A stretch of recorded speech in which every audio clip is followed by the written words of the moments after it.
Color ink is on the rise, and one of its what I'd like to call mainstream pioneers just released another color ink e-reader. I'm talking about the 7-inch Pocketbook Era Color.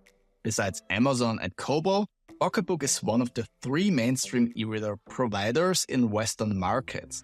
And what I love about them is that they aren't shy of trying new things while still providing good accessibility. The Pocketbook Era Color is using the same industrial design as the black and white Pocketbook Era. I praised the black and white model a while back for its quite ingenious design, which on first glance looks like any other asymmetrical e-reader, with the grip area on the side of the screen. But the really great thing about this design are those angled bezels right at the edges of the grip area.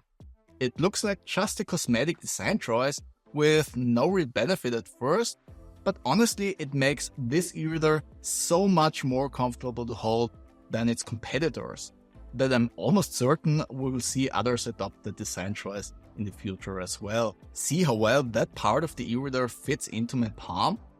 I love it. Same as with the black and white Era, the Era Color has a flush and scratch resistant front glass, which is a first for a Pocketbook Color e-reader. Their previous color e-readers all had recessed screens.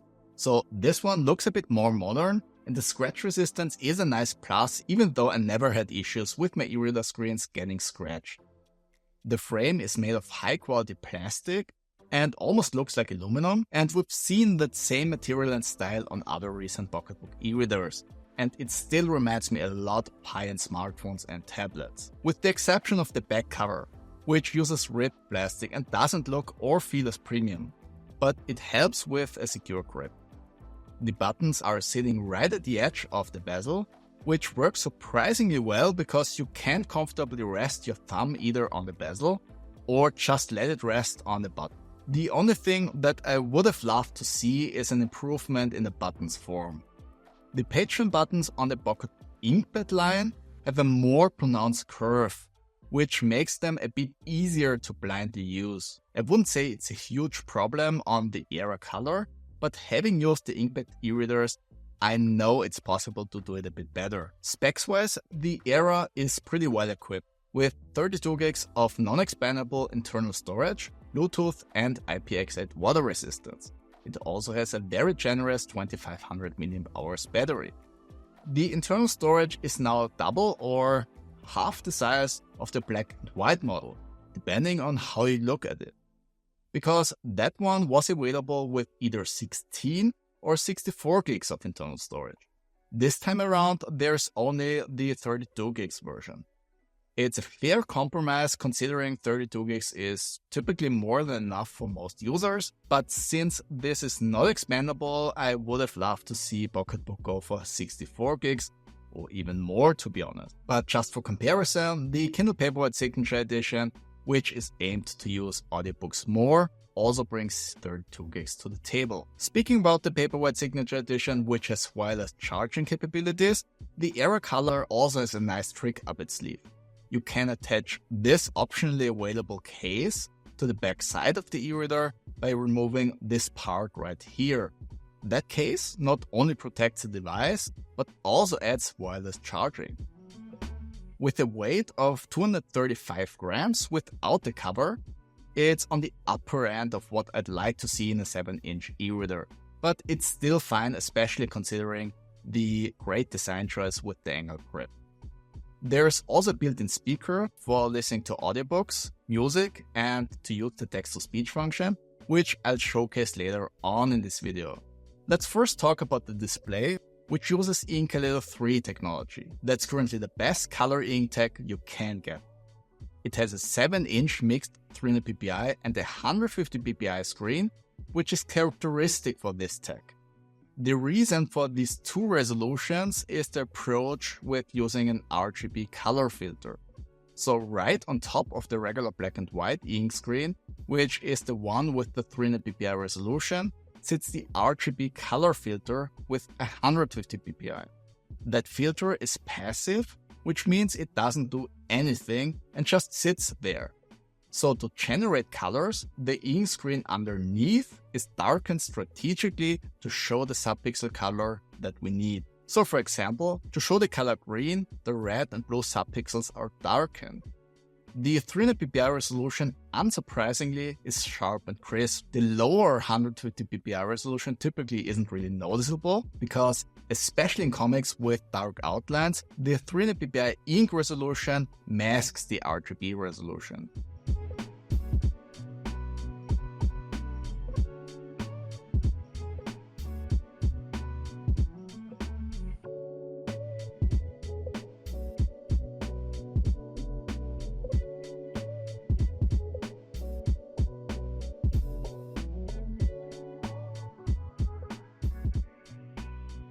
The only situations where it can be an issue in my experience is really tiny colored text like this one. Other than that, 150 ppi color content looks perfectly fine in my eyes.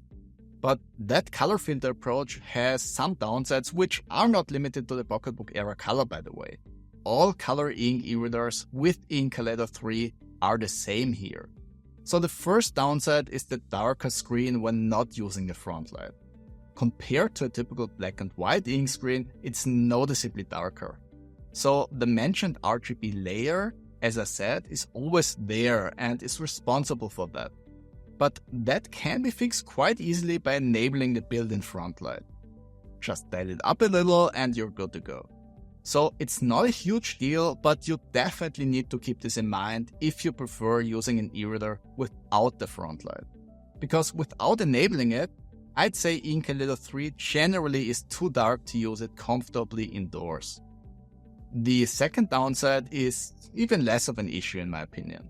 The colors are much less vibrant compared to an LCD display in a smartphone or tablet.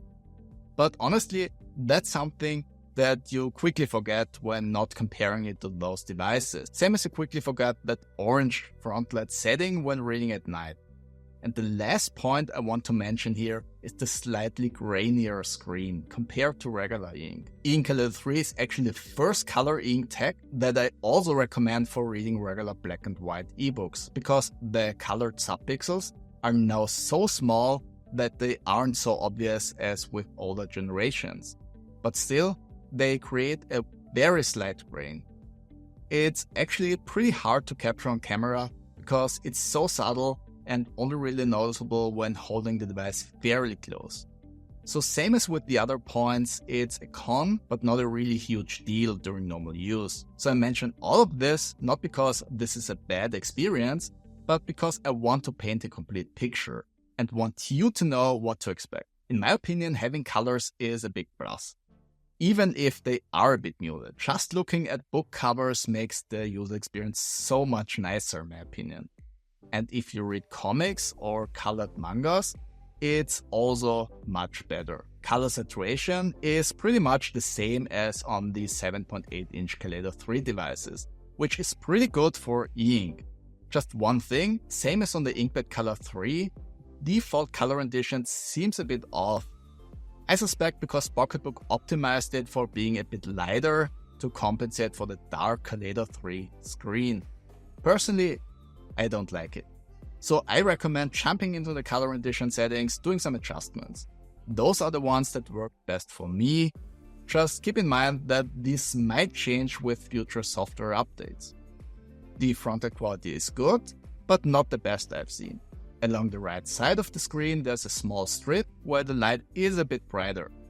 Thankfully, it doesn't hurt usability in my opinion, because that part barely reaches the text with the default margins. Ignoring this brighter patch, there's a roughly 2.5 nits difference between the outer edges and the center of the screen when dialing up the brightness to the maximum setting.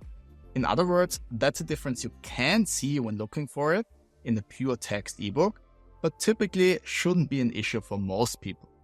That difference also gets smaller when dialing down the brightness, and personally I can't notice it at all when reading comics because the colored content completely covers that up. What's also noteworthy here is the noticeably brighter screen compared to the BigMe B751C, which is also a 7-inch Kaleido 3 device I reviewed recently. With just 28 nits, that one's Frontlight is just a bit too dim if you ask me. The Pocketbook Era Color manages a maximum brightness of 62 nits which is easily bright enough for Kaleido 3.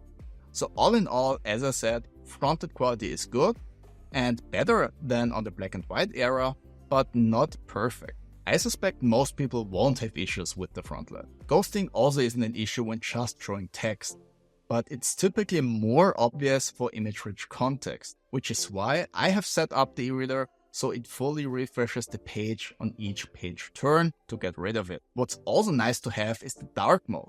So that's an option to reduce light exposure a bit, especially considering that you need the Frontlight because of the mentioned generally darker background. The only thing you have to keep in mind here is that ghosting is more pronounced with dark mode enabled, which is just a limitation of e-ink. So that's an issue with all e-readers offering a dark mode. And that dark mode now also works fine for CBR and CBC files, which wasn't the case when the InkPad Color 3 launched. So now you can also use the dark mode with comics without the colors being inverted. Which brings me to the software. Same as most other Pocketbook e-readers, the Era Color runs a custom user interface based on Linux, which has been fine-tuned over many years. In the past, when talking about the Pocketbook software, I always had reservations in recommending it over Amazon and Kobo, simply because it was a bit more complicated to navigate. But that's no longer the case. The Pocketbook user interface is clean and easy to use now, because the company invested a lot of time optimizing what didn't work well in the past. But one thing I actually was worried about after first booting up the Era Color was responsiveness of the user interface, because it was extremely sluggish, even after waiting for a while. Luckily, that fixed itself after turning it off and on again. So I suspect some background service wasn't actually finishing the initial setup and created that problem. Because since then, it works totally fine, same as the InkPad Color 3 with the same quad-core CPU. I'd say it's still not as responsive as a Kindle, but not too far behind. And on the other hand, Amazon doesn't have a color e-reader right now, so there's that. What's noteworthy here is that Pocketbook changed the initial setup. In the past, you could just skip over the shop registration and use the e-reader without having to log in anywhere. Don't turn off? That's still possible, but only if you skip the Wi-Fi setup initially. When setting up the Wi-Fi, logging into a shop account is mandatory. When skipping the Wi-Fi setup, you can still use the Era Color without problems, at least with the firmware I'm using. You just need to log into the Wi-Fi when the initial setup is done. That's it. The reason why they changed it to work this way were the increasing number of support requests from customers who had issues with their account registration later. For as long as you still have the option to just use the e-reader without a mandatory registration, I'm fine with that approach. It's just something you have to know if you don't want to use it without an account.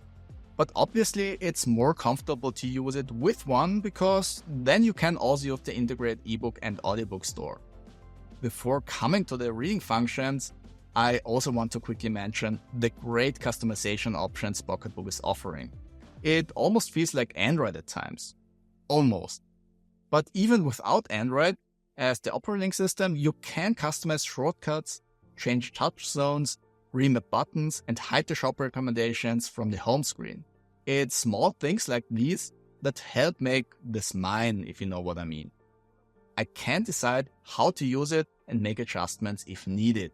Obviously, there is still a limit on what you can do, but those options are great to have, and Pocketbook did a great job implementing them without making the user interface too complicated in process. And one last thing I want to talk about is data privacy.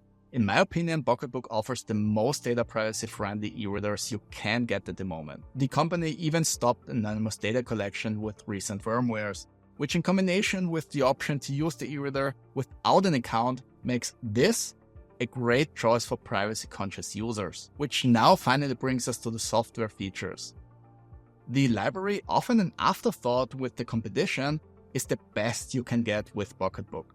There are many different filtering and sorting options, and you can either use Calibre tags or a folder structure to organize your books. What's a bit strange at first is the vertically scrollable list, but after a short while, it feels natural to use and isn't an issue. But if you prefer a page-by-page turn, you can still do that as well with the physical or virtual buttons.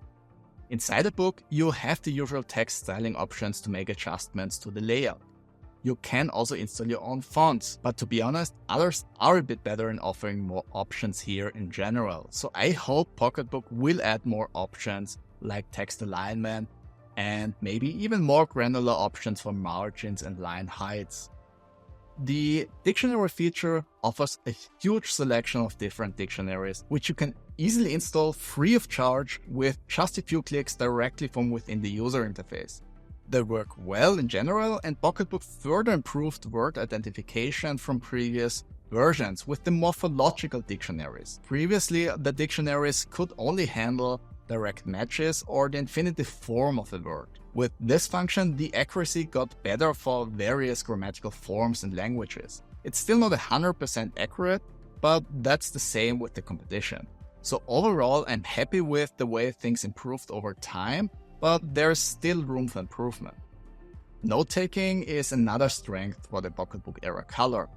You can either make annotations with the virtual QWERTY keyboard or by directly writing on the page with your fingers.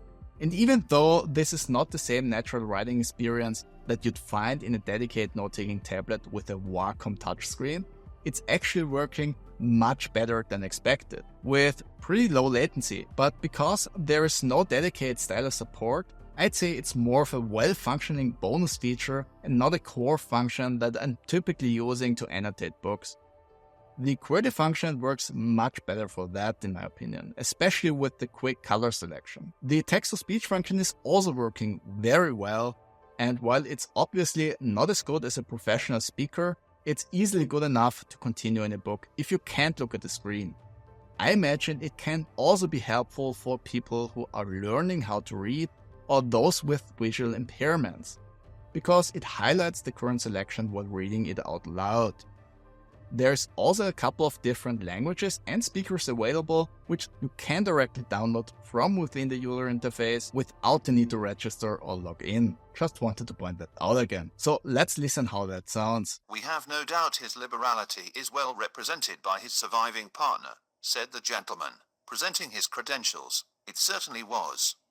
For they had been two kindred spirits. At the ominous word liberality, Scrooge frowned and shook his head, and handed the credentials back. "At this festive season of the year, Mr. Scrooge," said the gentleman, taking up a pen, "it is more than usually desirable that we should make some slight provision for the poor and destitute, who suffer greatly at the present time. Many thousands are in want of common necessaries.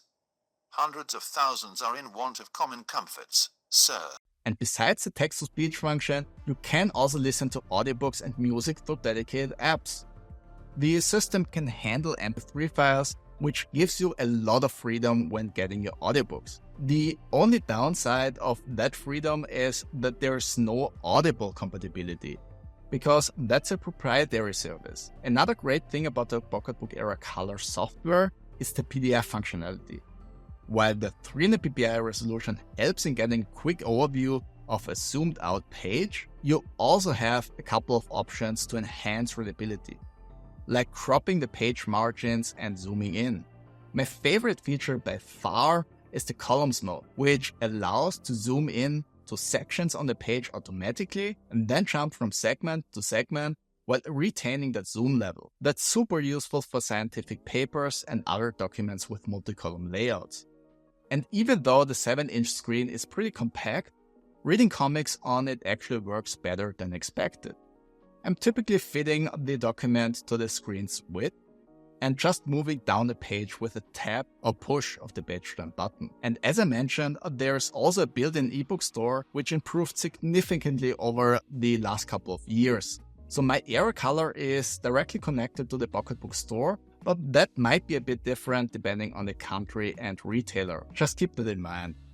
But in general, the shop integration is well done and fits into the rest of the system. What's also great is that you don't have to rely on the built-in store and can also use the browser to buy from somewhere else. Just not Amazon, because they are using a different file format and copyright protection system. And last but not least, a quick note about battery life. With a page turn interval of 15 seconds and the Frontlight at 100%, the battery drains at around 8 to 9% per hour. So that's around 11 hours of battery life, which is in line with the InkPad Color 3. Not record-breaking, but still decent enough.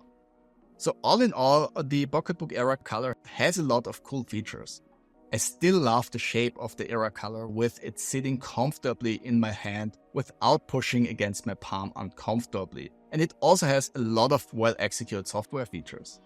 I also appreciate that you can use the Era Color without an account. Just skip the Wi-Fi setup initially. And also that Pocketbook stopped collecting usage data. So for privacy-conscious users, this is a great alternative to many other devices that collect data and need an account to use them without restrictions. There are the typical Kaleido 3 shortcomings, like the darker screen and less saturated colors, but that's the same on all color e-ink devices right now and not specific to the Era Color. The only two things I'd say could be improved upon is the internal storage size and the Frontlight uniformity. I don't think either are especially bad, but there is definitely room for improvement. So all in all, this is another interesting eReader release by Pocketbook that's definitely worth looking into if you're in the market for a compact color eReader with audiobook support. Like and subscribe if you found this review helpful, and to not miss future comparisons like versus the InkPad Color 3 or Kobo Libra Color. Thanks for your time watching and see you on the next one.